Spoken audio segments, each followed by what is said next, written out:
Happy birthday. Happy birthday. You try more than happy birthday. Happy birthday. There we go. Deb, thank you for that kind introduction. It was exactly what I wrote, which I appreciate.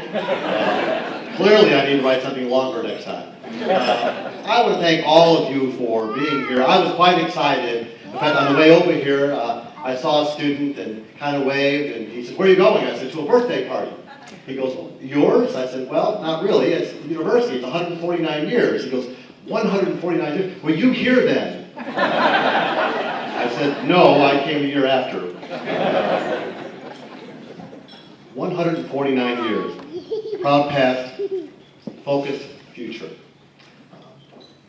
My wife and I just love this university and love this community. I want to thank each and every one of you for making this so exciting for both of us. My wife is not with me. I know she would like to be here. She's back getting our things together, so we have things in our house at the end of the week. So I'll be missing Valentine's with her, but of course it'll be just fine because I've already got some things for her. And for the men in the room, if you don't know what I'm talking about, order now. In fact, it reminds me of a young man who I've become good friends with, and he was quite excited about my first week here. He says, again, it's Happy Valentine's, and he said to me, he goes, "I have a girlfriend." I said, "Great, don't screw it up." And he calls me every so often, or he'll text me, and he goes, "What should I do for Valentine's?" I said, "Well, what would you like to do?" He goes, "Well, I think I'd like to get her something." Good idea. And he goes, "What would you recommend?" And I said, "What does she like?" "I don't know. Ask her. Do you think it's a good idea?" I said, "Yes, we're making progress here." So finally he said chocolate. She likes chocolate. I said, "Great." I said, "We'll get her some chocolate." So he texted me, "Dark or milk?" I said, "What does she like?" "I don't know. Get her both." And he told me that it's going very well. So I'm pleased to hear he's making great progress in terms of his future there. What a wonderful institution. I want to take this opportunity to make some acknowledgments of folks that are here and have taken time. First, let's give yourselves all a round of applause. So give yourselves a round of applause. I'm going to ask a number of folks, and you can either wave or stand, whatever you feel comfortable, that would like to acknowledge that are here today on the 149th. And we look forward to as we go on to next year for the 150th. From our Board of Regents, Regent Christine Downey-Smith, if you're here, let's give her a round of applause. Are there any other regents here? Anyone who'd like to be a regent? You sure? From our Kellogg Foundation and Kellogg Society individuals who are remembering kindly Emporia State University, would you please stand or wave so we can recognize you as well? Kellogg, give them a round of applause.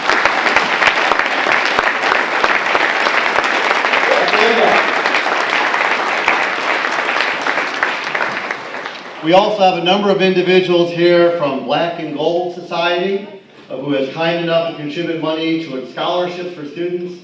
If you are a Black and Gold Society member, please stand so we can recognize you as well. Please stand. All right.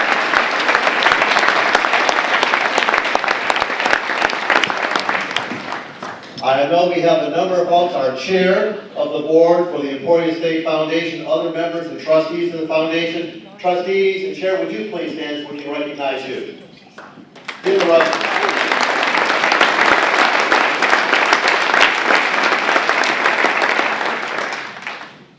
You're seeing a pattern here, aren't you?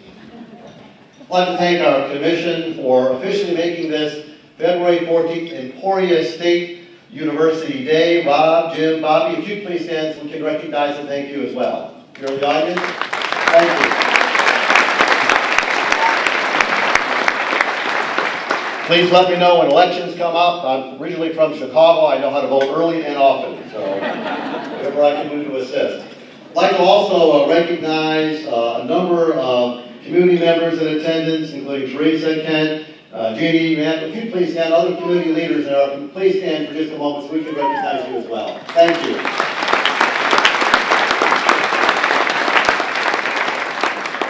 Woodwind Quintet, let's give them a round of applause. Didn't they do a fabulous job?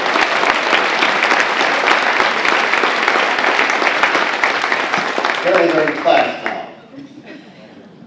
I want to also recognize the planning committee on your program, you will know this was a wonderful event, a wonderful opportunity, but it takes planning. And if there's one thing that each and every of you know how much it takes, everything looked beautiful. So I want to thank Tyler, our chair, and other members who have served on the planning committee. If you would stand so we can all thank you as well. Planning committee, please stand. Thank you. And I know there's a number of individuals here, the ESU faculty, staff, and students. So faculty, staff, and students, if you kindly stand for a moment so we can also recognize you. Come on, you can do it. Thank you.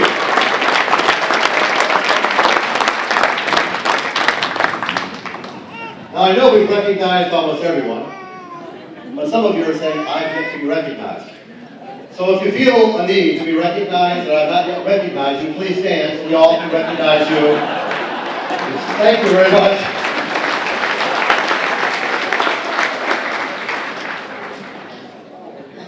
Proud past, focused future. When Tyler had asked if I could share something, it was funny. First he said he wanted me to do an address. I said, that sounds boring. That sounds so long. So what can we, he said, how about remarks? I said, that's good. He said, then how about just a remark? So I said, let's find something in between that we can work with. A couple of things I want us to think about. As the 16th president, I am absolutely thrilled and feel so honored and privileged to be before you today. What a wonderful place. And it's truly, this is a day, I can tell you, that Caroline said from the day one, it touched our hearts. And on Valentine's Day, you can't ask for a better thing than to touch your heart. Some of you read the bulletin. My wife and I met on a plane.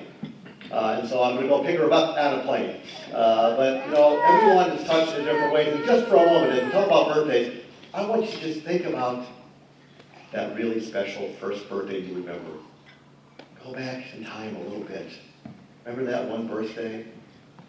I grew up in Chicago. My parents decided they wanted to kind of push the envelope. I was 5. They bought a horse. A pony ride. I fell off the pony. I've not been on a horse since. But it was a wonderful memory, and I think what I want all of us to think about, birthdays are a time of celebration. It's a time to reflect on our past and the things that made a difference. Everyone in this room, someone has made a difference in our lives over these years. How do we take a moment? And so if you do anything today, email, text, call someone who's made a difference in your life, someone who's made your birthday special. This is a special time. So there may be someone out there you've not talked with in a while. I called my sister. My sister are 2 ends of the continuum in terms of difference. But I called her and said, happy Valentine's Day. This is also her birthday. And so it's a special time. It's hard to forget these times. But I remind myself of the important things that we went through together as a family. And Emporia State University is a family. Now I want you to think about the proud past, the history, and some things I think are important. In 1863, the legislature provided funding to create this university. 149 years. It's a proud past. As I can think about Emporia State University, I think about we have been changing lives, literally changing lives since 1863. And we look forward to changing lives in the future. The same students realized I was not 149. I said, he goes, well, when's the next birthday? I said, a year from now, like other birthdays. I think he's one of our honor students. At least I'm hoping he is. What it reminded me, though, is how we celebrate. Each of us should take a moment to celebrate. But here's some celebrations, too. We established 1863. In 1922, this building began. Now, I'm hoping it won't take another 150 years to renovate. But if you think about where we were and where we are today, and the facility itself, facilities are part of an institution, but it's the people that are within the institution that make the greatest difference. So I'm pleased that we were the first to be established as an institution. We were the first to have a student union west of the Mississippi. And here's one I love. In 1948, Emporia State University beat the University of Kansas in basketball.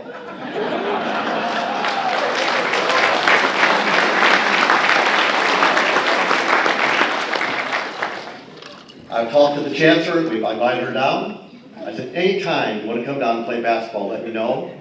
We are ready for you. The coaches were a little concerned.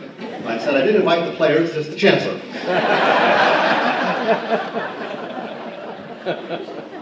I want to end with what I think is something I'm going to pose. I'm going to tell a story which I've shared not too long ago. To give you a perspective of the way I look at a presidency. I love what we do and love the opportunity to work with so many wonderful people.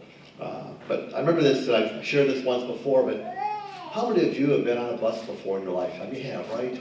And at a former place, I remember one time, one of the things I love to do is get on the bus the first week of classes. Because it was that first, and just think about that first week. Faculty, staff, students, think about how exciting it is. Now for those who are students, think about how exciting it is. The first week, and you're confused.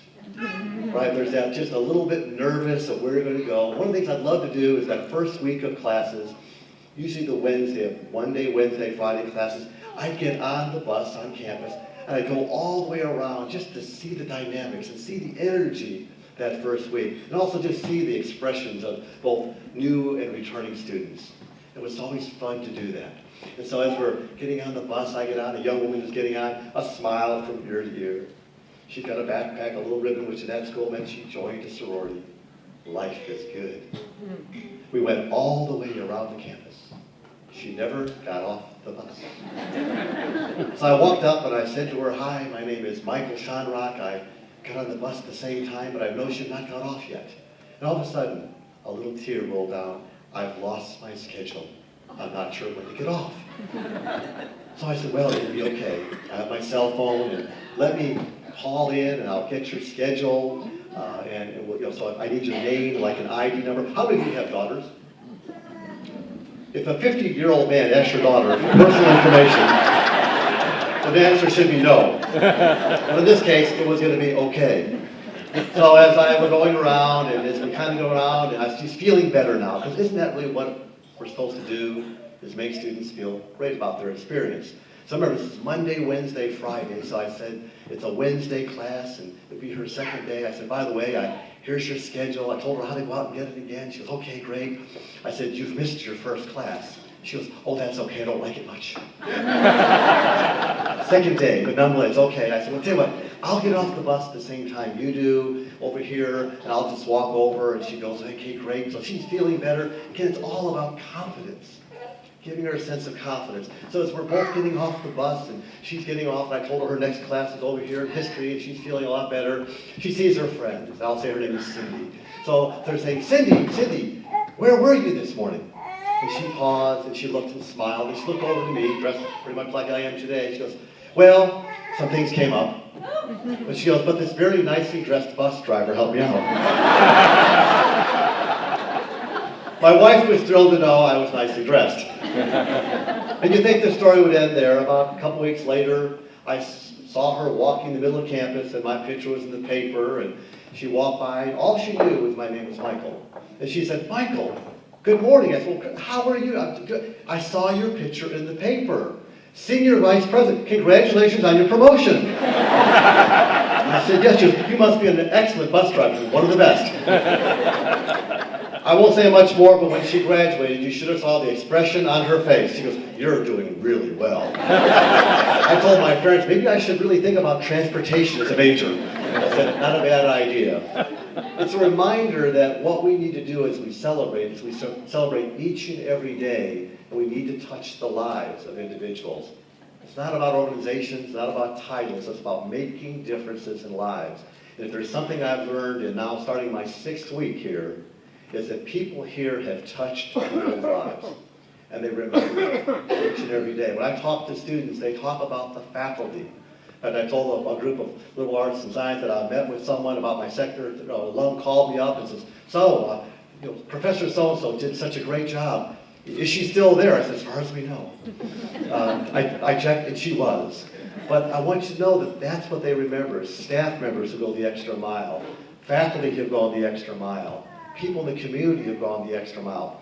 This is a special place. And that's what special is about in terms of celebration. We should celebrate specialness. So later today, think about that person you've not communicated with. I called my wife, I said, we got to set up Facebook so we're official. If you don't know what that means, if you're not posted on Facebook, apparently in a relationship, saying yes, you're not official. So we're going to make it official at one point. But we should all take a moment to say thank you. And I want to leave you with something that I truly believe. I focus on the future each and every day. And I see a tremendous and bright future for Emporia State University and the community of Emporia and this state.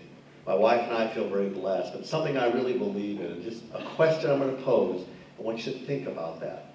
And the question goes like this: what if we could do what would fundamentally and positively change the organization?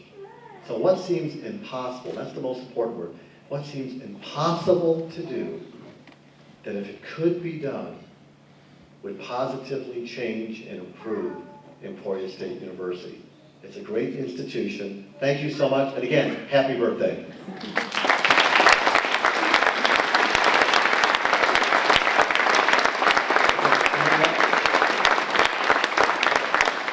By the way, how does one become a luncheon speaker? You meet two of the most important criteria in Tyler. I was available and I was free, so.